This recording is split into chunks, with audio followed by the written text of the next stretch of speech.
战棋圈的绿皮大叔，人称 IS 的赖余生是战争贩子的创办人之一，战锤40K 的高手。除了实战游戏，赖余生从事微创模型长达13年，是台南战棋模型界少数能玩也能涂装的顶级玩家。因为工作其实很累，那为了找一些其他抒压的方式，我开始重新找一些以前有在玩或者是有在做的东西。其实那在摸到战棋这一块之前，其实更早之前就是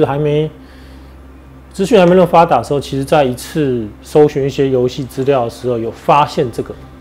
然后我觉得它很特别，然后它很漂亮，它很精致。可是那时候因为资讯还没那么发达，其实那时候还是什么家族系统啊，然后搜索引擎的时代而已。所以其实台湾的资讯那时候其实还是很封闭。那我只是看过一些图片，根本不知道它到底是什么。那一直到12、13年前的时候，无意中发现高雄开了一家店，那是同好开的，就是更早期的老前辈的同好开的。然后那时候我才花时间下了高雄一趟，然后去了解这个东西到底是什么。然后去的时候就发现这东西很对我的胃口。然后我就开始慢慢去接触，开始跳到这个圈子里头。因为对它是个桌游，可是它是一个收藏类型的模型。因为在国外来讲，其实这个文化他们很早就有了。就像如果你去看电影里面有吉伯逊演的一部电影叫《决战时刻》吧。它是一个讲南北战争的时候的事情。但里面他有一个死掉的孩子。然后他在回忆他孩子的时候，他替孩子复仇的时候，他是把他孩子的小锡兵熔成铅弹，因为那时候是铅做的，他把它熔成铅弹，然后用来填接在那种铅膛枪里头。就是以战争来讲的话，它是一个微缩的战场。那国外来讲，他们这东西早就存在在他们的生活里头。就像我们现在的台湾的环境一样，就是钢普拉这东西就生活在青少年的生活里头，它就是存在的文化。所以对他们来说，这是一个很常见的东西。那会去制作，是因为这个东西买来，它其实是塑模，它上面完全没有颜色，然后零件也都是散的套件，就是你必须把它组合起来，然后替它上色。那当你在不断跟玩家交流的时候，你就会发现有些玩家是喜欢把模型做好、做漂亮的，然后有些玩家是追求战术上跟战略上的运作，所以他对模型的要求就没那么高。可是我可能就刚好两个都想要兼顾。那因为东西做完之后，你会觉得是一种成就感，是一种乐趣。它其实两个乐趣其实并不相冲突。一般人对于战棋印象多半陌生。什么是微缩模型战棋呢？简单的讲，就是一种军事模拟，以微缩比例模型当兵棋来进行军事模拟。玩家们创建自己的军队，然后在模拟地形上战斗。游戏中会利用距离尺以及骰子来移动，并结算战斗结果。战棋的题材包罗万象，从史实、未来科技到魔法奇幻都有。那我们讲战棋游戏有3个元素，第一个是模型，当然模型并不是指单纯的这一种，你可能像是纸板的、可以指示的东西都叫模型。然后再来就是一个丈量的规则，像有些游戏它可能是用公分，有些游戏是用英制的英寸。那再来就是第3个核心，就是判定的规则，这个叫做星际战士。我们常见他们是人类未来的救星，死亡的天使。因为在他的故事里头，人类已经进步到宇宙殖民，然后经过了大繁盛的时代之后，又进入所谓的黑暗时期。那这个单位呢，这个种族是我自己在玩，它叫欧克蛮人。那因为它本身是绿色的，我们会简称它叫绿皮或者兽人。那也因为我玩这个种族玩很久了，那也玩到一定的强度跟数量，所以圈子里头才会叫我陆巡大叔，是因为在这个圈子里头能够把这个种族玩到那么黑白的人不多。就是它很多的精神的内涵啊。对，它本身就有那个精神内涵在里头，只是因为我觉得以我们这个圈子来讲的话，当你喜欢一个种族之后，你的个性或者是生活方式，甚至有时候口语上会慢慢趋近他的文化背景。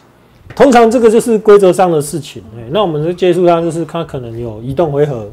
那你可能就是在移动的时候，就是我可能要丈量，它可能这个单位移动可能是3寸、5寸不等，根据游戏不同。那可能它移动之后，它就会代表它的。由于战棋就是一种类似沙盘推演的竞技棋赛，所以对战时大部分的精力都会放在战术的思考，过程中充满着变数跟乐趣。也由于每一局的比赛都需要集中注意力及高度的思考力，曾获得台湾占南北的战棋赛事奖项的赖玉生开玩笑地说，每一次参加战棋比赛都因为过度的烧脑，一停下来最后都要靠吃药才能缓和压力。战棋除了具备战略桌游的特性外，更重要的就是极具艺术性细致的模型。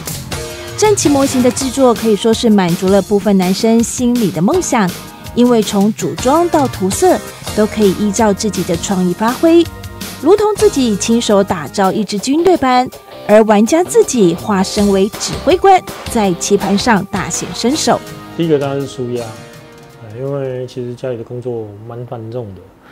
那你能用的时间又很少，那你能够找到一个能够静下来，或者是把烦躁的工作压力放开的东西，主要是因为做这个东西是你真的需要一个比较适合的环境，而且你必须把自己沉淀下来，你才有办法花时间在制作上。因为大部分的同好都很清楚，其实你做模型的时候其实是很专注的。你可能，那你很专注的时间其实也很有限，你可能一天能够制作的时间大概只有1到3个小时不等，甚至更短。那但是你在制作的时候，你的脑袋其实从头到尾就只有这个东西，其他东西全部都要放掉。因为你不放掉的话，你会发现你的东西做的一点都不好。那我觉得对我来讲的话，就是因为我可以从中获得不一样的成就感，而且重点是我可以得到乐趣。因为制作的过程其实是很随性的。你可以往精致方面走，你也可以往粗糙的方面走，甚至有时候你只是为了瞎搞，就是好玩而已。我觉得重点就是，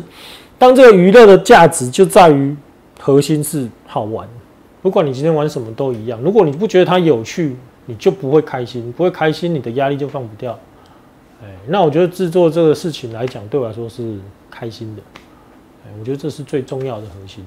涂色可以说是左右模型是否精致最主要的因素，也是许多新手们的心魔，但同时也会带来最多的乐趣。因为战棋模型的配色非常的自由，大可用尽所有喜欢的色彩，涂出属于自己独一无二的战棋。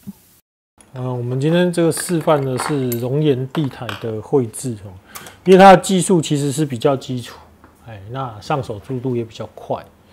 因为如果真的要绘制微缩的话，可能数个小时也拍不完。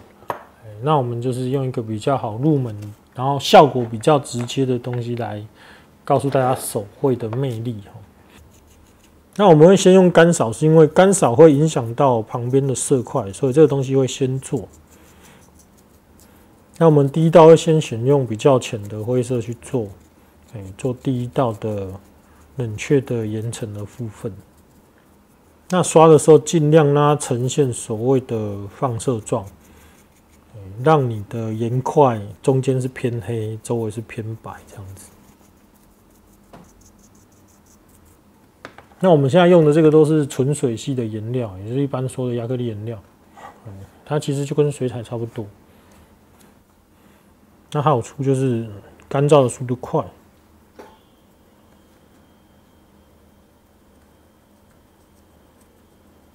那我们涂的时候，基本上不要沾到太多你刚刚刷的位置，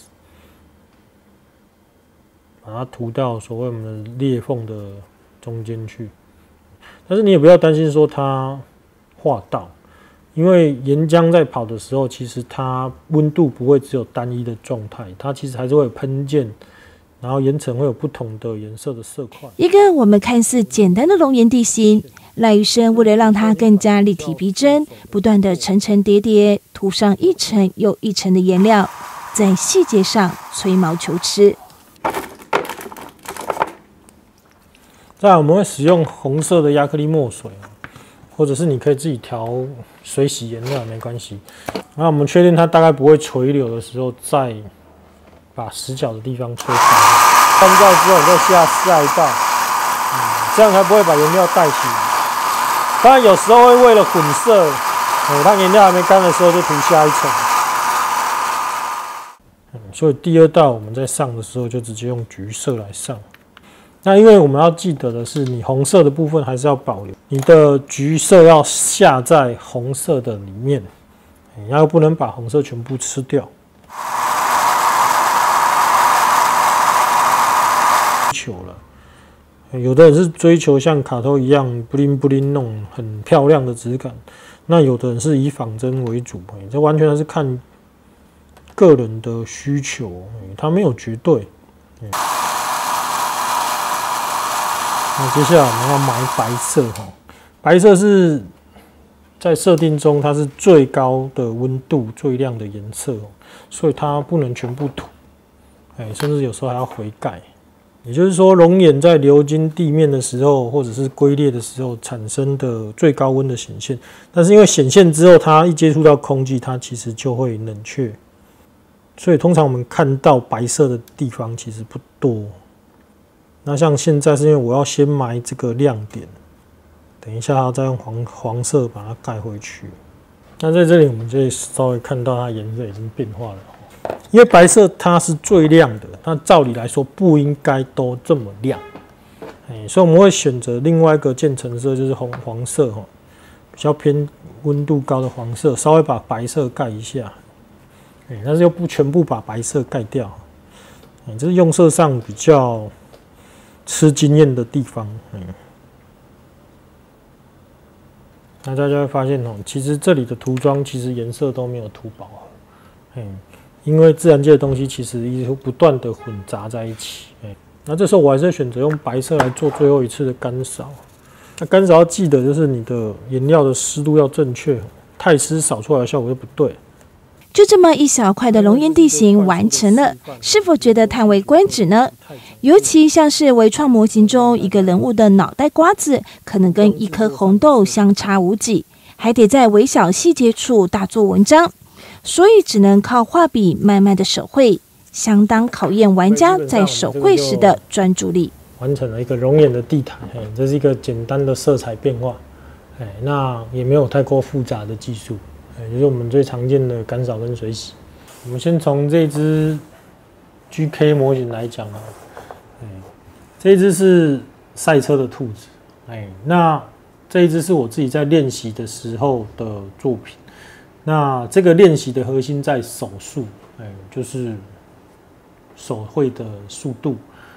那这只模型从组装到现在这个样子，它其实只花了8个小时。那它用的技法其实都是我们入门新手适合的方式跟技术。那它能够展现跟呈现的效果其实有限，可是以新手来讲的话，其实这样的效果其实很棒。那为了增加我自己手的稳定度跟速度，所以我会1年中会强迫自己1、2次做所谓的速涂，就是限定一个时间，然后把东西做完。那看自己能够把它展现到什么样的程度或精致度。那这个是前几天的作品。现在这一支则是今年我自己玩的战棋游戏中新出的单位，它其实是一辆赛车。那这一次它出了5辆新车，它整个风格就很像所谓的世纪末愤怒到那种东西，就是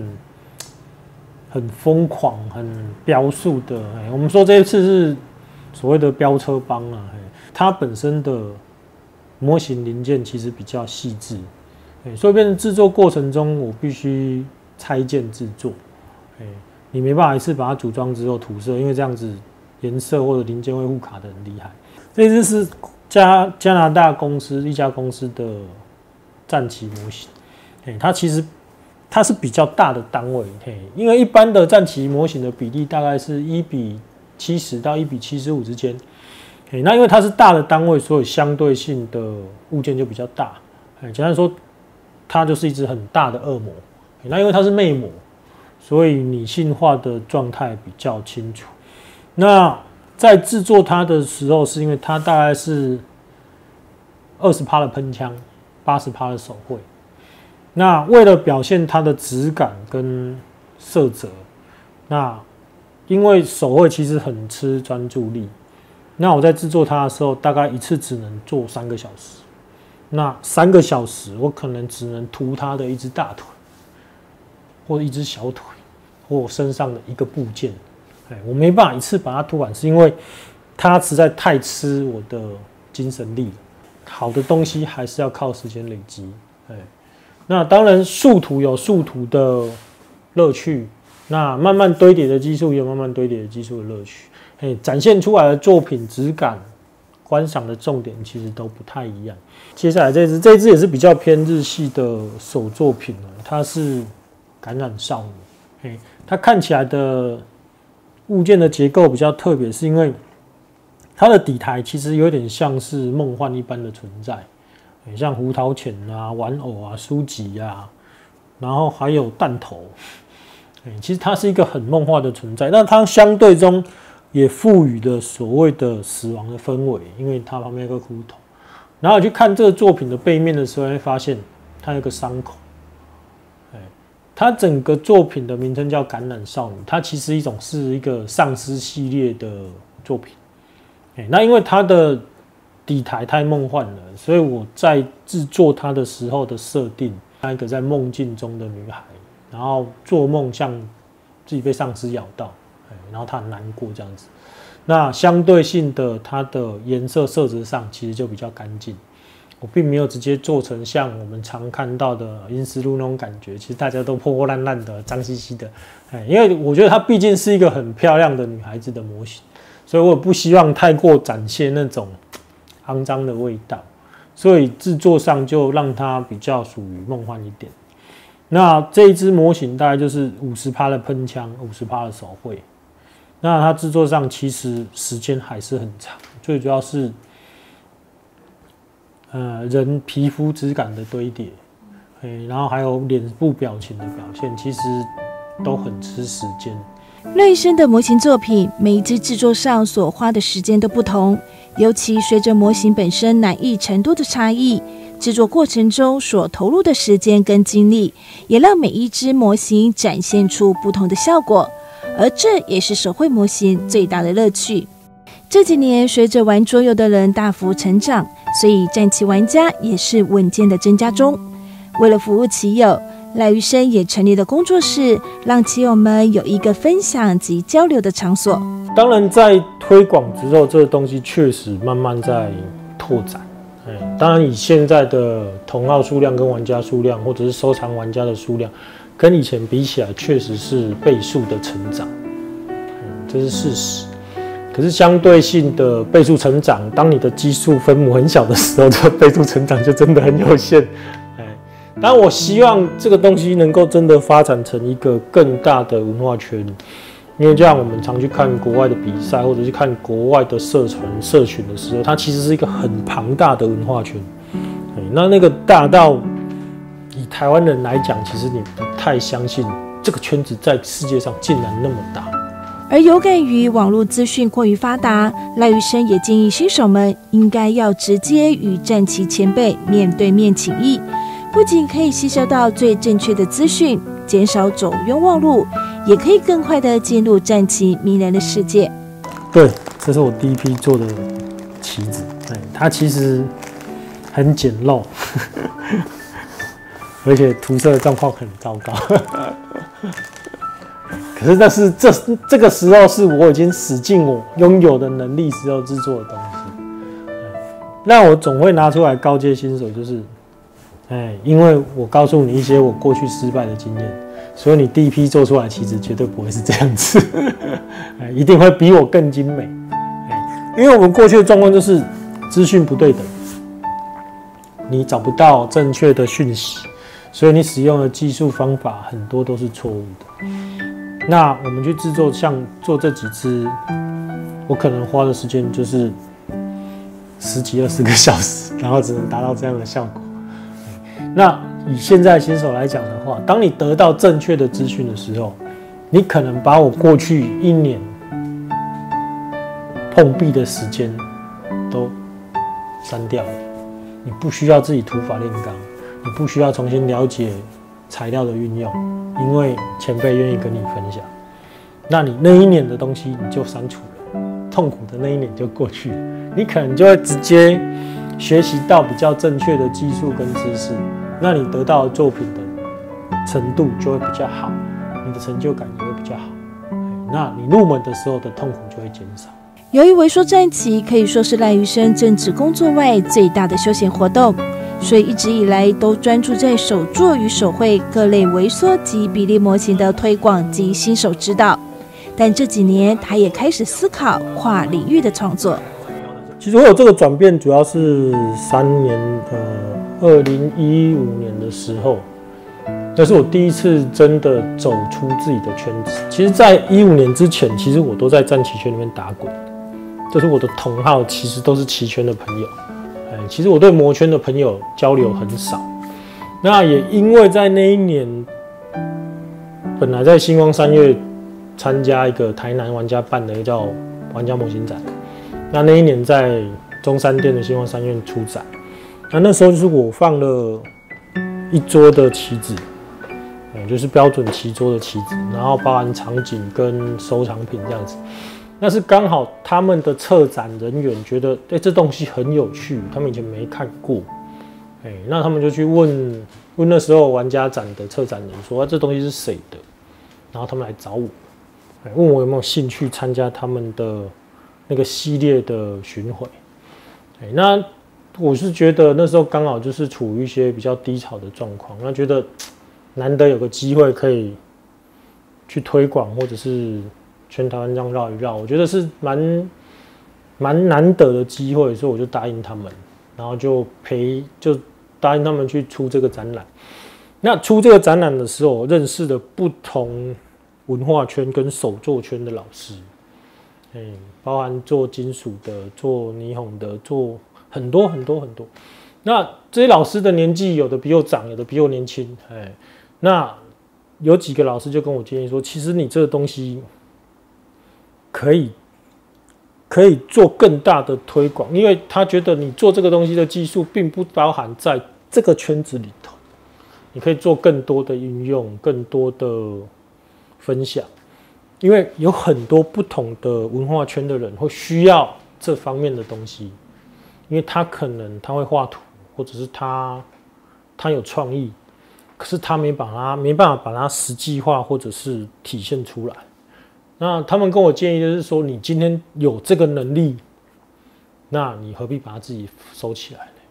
你应该把它推出去。不管今天你教的这个人或者分享的这个人，他不在你的圈子里头都没有关系，因为他都会变成一个养分，变成一个文化的部分。那只有不同文化的圈子的人越来越多的时候，你的圈子才会跟着一起成长。从喜欢到创作，从手绘专属战棋到代工制作，未来赖余生微缩模型的脚步将跨得更大，希望让更多人有管道可以认识、接触到战棋。今年我们可能会展店，展成一个类似手作坊的据点。那当然会贩售一些耗材或一些技术上的推广。那规划上其实是有那个计划，好好做这个区块。那当然，它并不影响我主要的工作为主。那其他的状况是因为我们希望这东西在一般人的眼中，它会变成一个文化，而不是单纯的玩具。当然，它还是玩具，因为它核心的乐趣还是要存在。可是就是当我们知道玩具这个东西变成一个文化的时候，其实它带来的经济效益其实更加的庞大。就像我们说电影是第8艺术，可是现在新的名词叫做游戏是第9艺术。尤其是看我们现在看过去我们小时候打电动玩游戏，其实是会被点的，会被打的。可是当这个东西变成文化的时候，你去看现在新的所谓的大型的游戏作品，它里面的 IP 故事跟内涵、美术、程式设计人员，其实一个很庞大的市场。不管是提供这些技术人员跟人才的市场，或者是玩家消费的市场，其实都是数百亿美金在计算的。那我们当然希望，不管是做涂装手绘，或者是手作的推广，或者是战旗的推广，都能让接受的人或者是分享到的人，能够达到最根本、最核心的乐趣，就是你要觉得开心、觉得快乐，不管是制作或者是游戏上，因为这才是带给你最大的目标。